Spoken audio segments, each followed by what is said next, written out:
코린이 여러분 안녕하세요. 코비에TV입니다. 오늘 준비한 무서운 이야기는 지인으로부터 들은 무서운 이야기인데요. 많이 기다리셨을 테니까 오늘의 이야기도 바로 시작하도록 하겠습니다.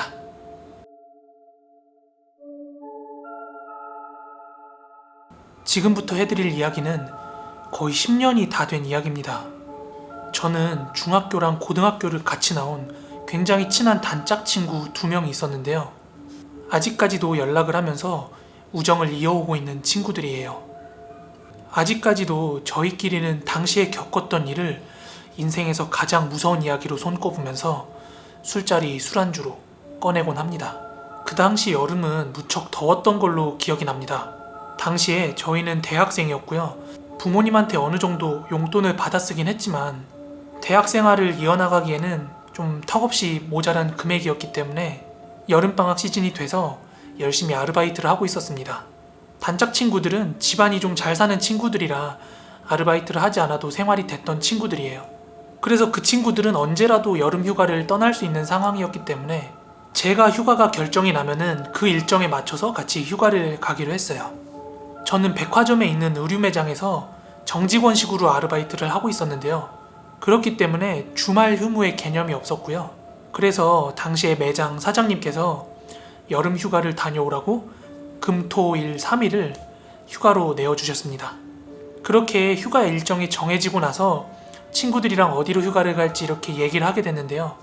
휴가가 워낙 짧다 보니까 멀리 가는 건 좀 부담스럽고 서울에서 멀지 않은 곳으로 가자 이렇게 얘기를 해서 저희가 가기로 한 곳은 강촌이었습니다. 그렇게 저를 포함한 친구 3명이서 펜션을 잡느냐 마느냐 이렇게 의논을 하다가 어차피 남자 3명끼리 가는데 무슨 예쁘장한 펜션이 뭐가 필요 있냐 이렇게 얘기가 돼서 그냥 어차피 거기 가면은 모텔 같은 거 있을 텐데 가가지고 잡자 이렇게 얘기가 됐어요. 그렇게 기다리던 금요일이 왔고요. 저희는 다 같이 청량리역으로 가서 기차를 타고 강촌으로 떠납니다. 오랜만에 휴가라 그런지 굉장히 기분이 들떠 있었어요. 강촌역부터 숙소를 찾으러 가는 그 길목에도 젊은 사람들이 많이 보여서 굉장히 이렇게 흥분되어 있는 상태였어요. 그렇게 도착하자마자 저희는 숙소를 먼저 잡으려고 했는데 가격이 성수기라 그런지 굉장히 비싸더라고요. 당시에 저희는 최저가를 지향했기 때문에 일단 그 숙소들은 킵해두고 조금 더 저렴한 곳을 찾아보자 하고 둘러보고 있던 찰나에 민박집 간판이 보이는 거예요. 그렇게 민박집 간판을 보고 언덕배기를 좀 올라가니까 1박에 5만원 정도였나? 하는 민박집이 하나 있더라고요. 민박집이다 보니까 그리고 가격도 워낙 저렴한데 거기서 모텔 정도의 시설을 기대하기는 어려웠고 거의 여관방 수준의 방이었는데 남자 셋이서 자기에는 부족함이 없다라고 판단을 하고 민박집 주인에게 돈을 지불을 하고 짐을 풀었습니다. 그렇게 저희는 점심으로 닭갈비도 먹고 강촌에서 많이들 타는 사륜 바이크도 타고 모처럼 만에 휴가를 즐기고 있었어요. 그리고 강촌에 왔으니까 물놀이도 해야 되는데 저희가 물놀이를 어디서 해야 되는지 정확한 정보가 없었거든요. 하지만 저희 모두는 강촌이 처음이었기 때문에 그냥 저희 시야에 보이는 물가에 가서 물놀이를 하기로 했어요. 강촌역에 가면 운행하지 않는 폐 역사가 있거든요. 그 맞은편으로 있는 물가에서 물놀이를 했습니다. 그런데 저희가 거기 도착하기 며칠 전에 비가 와서 그런지 모르겠는데 물이 저희가 생각했던 것만큼 그렇게 투명하고 그렇게 깨끗한 물은 아니었어요. 하지만 기왕 온 거 물에 몸이라도 담그고 가야겠다 싶어서 친구들이랑 우통을 까고 들어가서 물놀이를 합니다. 그리고 주변에 보니까 텐트도 한 2-3팀 정도 쳐져 있어가지고 물놀이 해도 되는 곳인가 보다 하고 물놀이를 한참 했어요. 그렇게 한참 에너지를 빼고 나니까 또 금세 배가 고파져 오더라고요.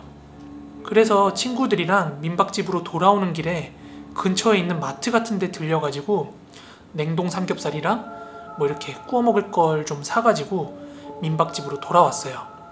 당시 그 민박집이 굉장히 저렴한 민박집이라서 바베큐 시설 같은 거 그런 건 없었는데 방 안에 브루스타랑 후라이팬 이런 게 다 있더라고요. 그리고 민박집 주인분께서 그 방 안에서 취사해도 된다고 해서 저희는 방 안에서 삼겹살을 구워 먹기 시작했습니다. 그렇게 배가 고팠던 저희는 삼겹살을 정말 배 터지게 먹었어요. 그런데 저희 친구 모두는 그렇게 술을 잘 먹는 편은 아니었어요. 그런데 이제 휴가지에 왔고 기분 좀 내보려고 같이 이제 술잔도 기울였는데요.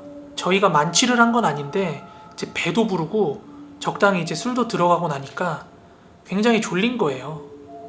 그렇게 실컷 배가 불렀던 저희는 9시도 되기 전에 방에 들어누워 있다가 다 같이 잠이 들었거든요. 심지어 불도 안 끄고 잠에 들었습니다. 그렇게 한참 자다가 소변도 마렵고 목도 타고 해서 일어났는데요. 소변은 봤는데 물을 마시려고 했는데 생수가 다 떨어진 거예요. 다 식어 빠진 콜라랑 소주만 좀 남아있고, 그래서 저는 애들은 자고 있으니까 불을 끄고 생수를 사려고 나왔어요. 그런데 밖은 비가 보슬보슬 내리고 있더라고요. 그런데 당시에 우산을 챙겨온 게 아니라서 이렇게 손을 내밀고 비가 어느 정도 오나 체크를 해보니까 그냥 맞고 가도 될 정도의 비였어요. 그래서 비를 맞으면서 생수를 사기 위해 그 민박집 언덕길을 내려오고 있었어요. 그렇게 언덕을 내려와서 마트를 가려고 하는데 웬 여성분께서 저한테 다가오시더라고요. 죄송한데요, 지금 비가 와서 텐트를 걷어야 하는데 좀 도와주실 수 있으세요? 이렇게 묻더라고요. 그런데 텐트 걷는 게 어려운 건 아니니까 흔쾌히 수락을 했어요. 그렇게 비를 맞으면서 그 여성분을 따라서 강촌대교 아래쪽으로 걸어가기 시작했어요. 오후에 저희가 물놀이 할 때도 그쪽에 두세 팀 정도 이렇게 텐트를 쳐놓은 걸 봤기 때문에 저는 그쪽으로 가는 거라고 생각을 하고 그 여성분을 따라가고 있었죠. 그리고 그 여성분이랑 가는 동안에 굉장히 일상적인 평범한 그런 얘기들을 나눴어요. 어디서 놀러 왔느냐, 나이는 몇 살이냐, 친구들도 같이 왔느냐, 이런 일상적인 얘기 있잖아요. 그렇게 그 여성분이랑 대화를 하면서 한참 걷는데 오후에 텐트가 쳐져 있던 그 포인트를 지나서 사륜바이크 탈 때 그 지나가는 경로 있거든요.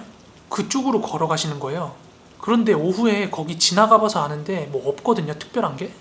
그리고 슬슬 좀 무섭더라고요. 그 밤길을 랜턴 하나 없이 걷고 있다는 게요. 그래서 그 여성분한테 물었어요. 저기 혹시 텐트 도착하려면 아직 멀었어요? 조금만 더 가면 나와요. 이렇게 대답을 했는데 아무리 봐도 텐트가 나올 장소는 아닌 것 같은 거예요. 그래서 속으로 이거 계속 따라갔다가 인신매매 당하는 거 아니야? 이렇게 혼자서 괜한 생각이 드는 거예요. 동시에 왜 이 여자는 텐트를 걷어달라고 이 멀리까지 도움을 청하러 왔을까? 이런 생각이 드는 거예요. 그래서 저는 죄송한데 친구들이 기다리고 있어서 저 이만 가봐야 될 것 같아요. 이렇게 정중히 얘기를 했는데요. 진짜 너무 소름 돋는 표정을 하고 정색을 하더니 거의 다 왔다고!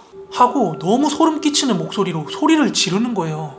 저는 그 소름 돋는 표정이랑 갑작스럽게 소리 지르는 거에 놀래가지고 이게 살인마인지 귀신인지 그런 건 중요치 않고 그냥 무작정 왔던 길을 되돌아서 막 뛰었어요. 얼마나 급하게 뛰었는지 중간에 보니까 슬리퍼가 제 발목에 가 있더라고요. 속으로 미친, 겁나 소름 돋네, 이렇게 생각을 하면서 작은 다리를 건너서 그 강촌 메인 거리 쪽으로 들어섰을 때 저쪽에 친구가 나와 있더라고요. 그러더니 친구가 갑자기 저한테 야, 이 미친놈아, 너 갑자기 왜 그래? 저한테 이러는 거예요. 왜 그러긴 뭘 왜 그래? 저는 방금 제가 겪어온 상황도 당황스러운데 친구가 갑자기 그렇게 물어대니까 일단 담배나 하나 피자고 하면서 그렇게 길거리 가로등 아래에서 친구랑 잠깐 얘기를 했는데요. 친구의 얘기는 이렇습니다. 그 친구가 자던 중에 제가 화장실 갔다가 불 끄고 나가는 것까지는 잠결에 의식을 했대요. 친구는 제가 담배를 한 대 태우러 나간 줄 안 거죠.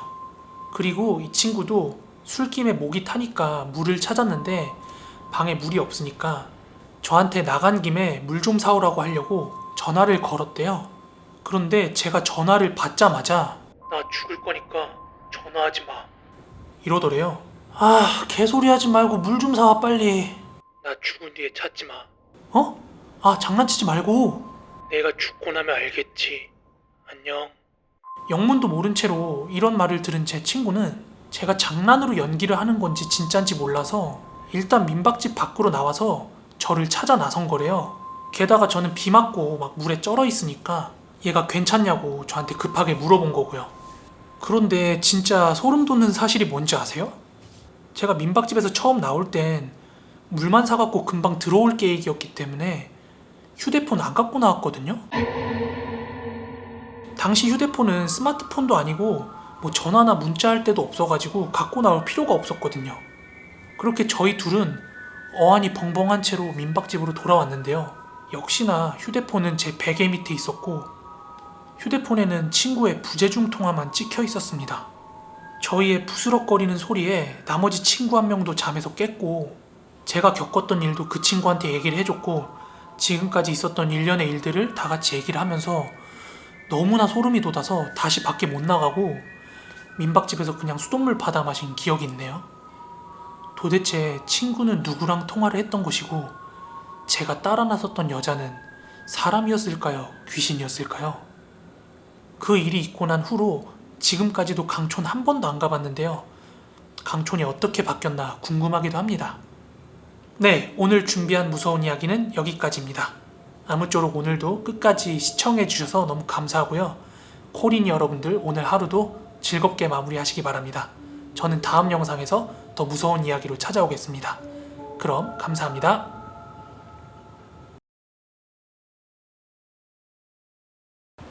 산책 갈까? 산책 가고 싶어? 산책 가고 싶어? 아유 좋아. 산책 갈까? 양말을 왜 그래? 산책 가야지. 양말 말고. 산책 갈까? 산책 갈까? 대답해. 산책? 좋아. 얼른 갈까? 얼른 가? 바오야.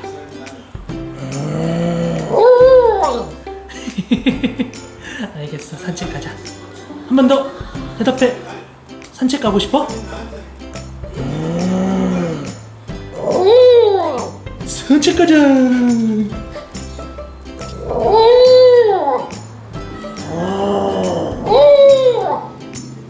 대답해. 세상 제일 이뻐요. 오늘따라 더 하얘. 뭐 이렇게 해가지고 산책 가자.